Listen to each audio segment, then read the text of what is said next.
بنا لیں تو ہمارے معاشرے سے اندھیرا ختم ہو جائے گا۔ وہ محمد صلی اللہ علیہ وسلم کو بھیجا گیا، وہ بیٹی جس کو اسلام نے پردہ کرنے کا حکم دیا تھا، افسوس کے ساتھ کہنا پڑ رہا ہے وہ بیٹی آج اپنے والدین کے سامنے اسٹیج پر ننگا ناچ کر رہی ہوتی ہے اور اسے for me to speak at such a historic venue in Islamic Higher Secondary School. I am grateful to Anjuman Nusratul Islam for organizing such a wonderful event. The Prophet, peace be upon him, did not wear the walls of stone. بس ہو گئے ہیں، یہ آج کی سماج کی بدحالی کی وجہ، یہ آج کی سماج کی بدحالی کی وجہ یہی تو ہے۔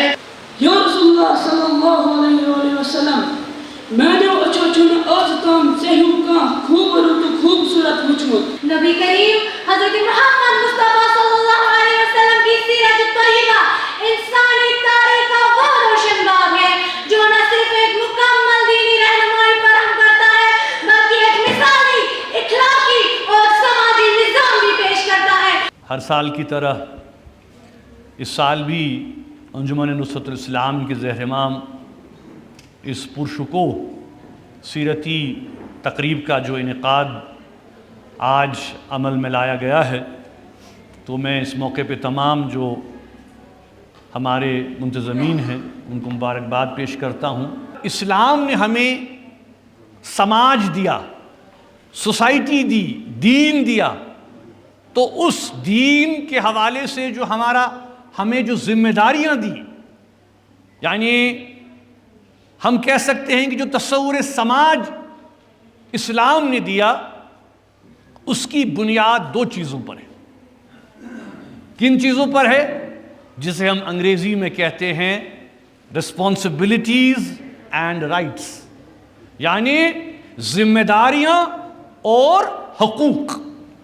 یہ دو چیزیں ہمیں اسلام نے واضح کی کہ آپ کی ذمہ داریاں کیا ہیں اور آپ کے حقوق کیا ہیں۔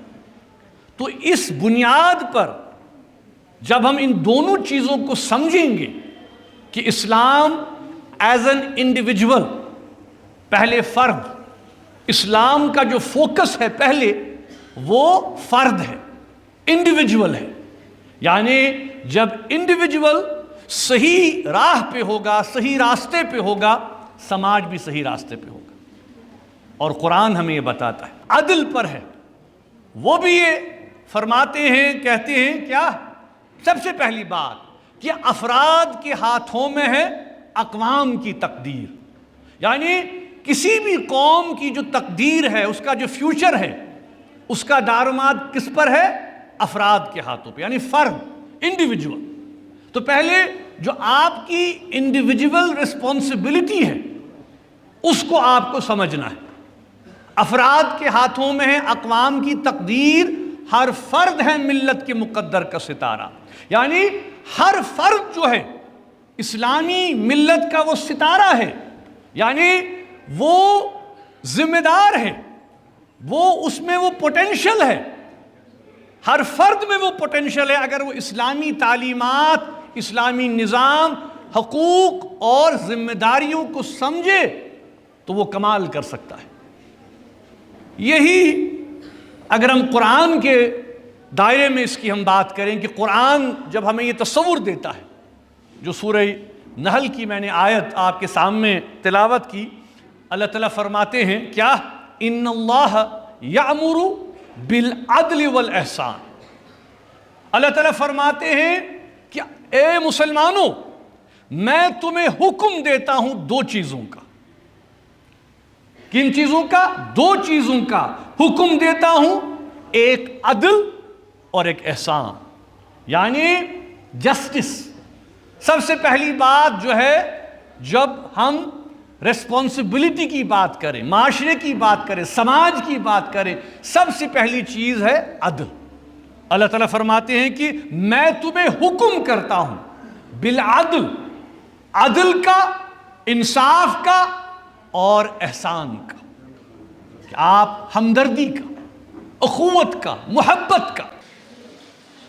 اور تیسری پوزیشن کے دوسرے افطار ہیں زین العابدین۔ تیسری